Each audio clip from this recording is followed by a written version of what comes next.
संसद में इस साल का केंद्रीय बजट 2025 पेश किए जाने से पहले अटकलें लगाई जा रही हैं कि बैंकों में इन्वेस्टमेंट बढ़ाने के लिए सरकार बड़ा कदम उठा सकती है। इसके लिए फिक्स्ड डिपॉजिट पर मिलने वाले ब्याज से इनकम टैक्स हटाकर एफडी इन्वेस्टर्स को बड़ी राहत दी जा सकती है।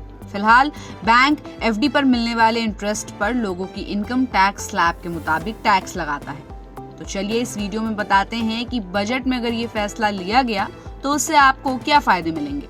ऐसी खबरें हैं कि बैंकों ने एफडी से मिलने वाले इंटरेस्ट पर इस इनकम टैक्स को हटाने की वकालत की है। अगर इसे लागू किया जाता है तो ये उपाय उन लोगों को काफी हद तक फायदा पहुंचा सकता है जो बचत और इनकम के लिए एफडी पर निर्भर हैं। रिपोर्ट्स के मुताबिक फाइनेंस मिनिस्टर निर्मला सीतारमण के साथ बजट से पहले बैठक के दौरान फाइनेंशियल इंस्टीट्यूशंस, खासकर बैंकों ने बचत बढ़ोतरी को एनकरेज करने के लिए एफडी पर टैक्स बेनिफिट देने की वकालत की है।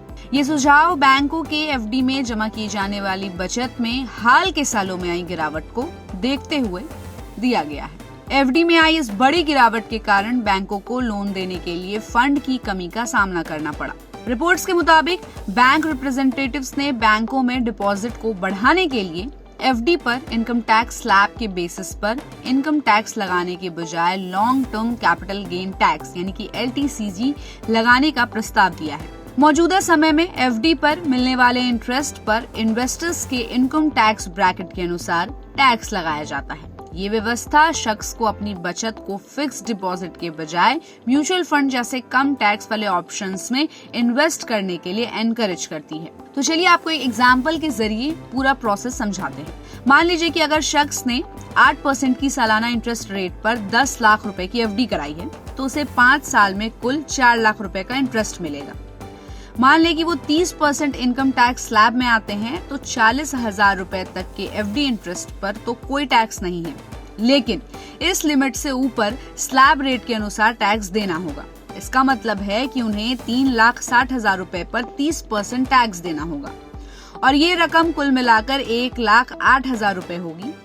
दूसरी ओर एफडी पर अगर LTCG यानी कि long term capital gain tax लागू होता है तो उन्हें 12.5% का एक मुश्त टैक्स ही देना होगा।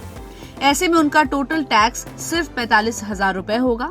इस तरह इन्वेस्टर्स के करीब 63,000 रुपए बच जाएंगे। तो बजट 2025 को लेकर कई सारे ऐसे अटकलें लगाई जा रही हैं, कई सारे ऐसे फैसले लेने पर सोच विचार किया जा रहा है जिससे आम जनता पर कम बोझ हो और वो इस बजट से ज्यादा खुश हो पाएं। इस बजट को लेकर आपकी क्या उम्मीदें हैं, हमें अपनी उम्मीदें कमेंट बॉक्स में दें और ऐसे ही अपडेट्स के लिए देखते रहिए गुड रिटर्न्स। हमारे चैनल को लाइक और सब्सक्राइब करना बिल्कुल भी मत भूलिएगा।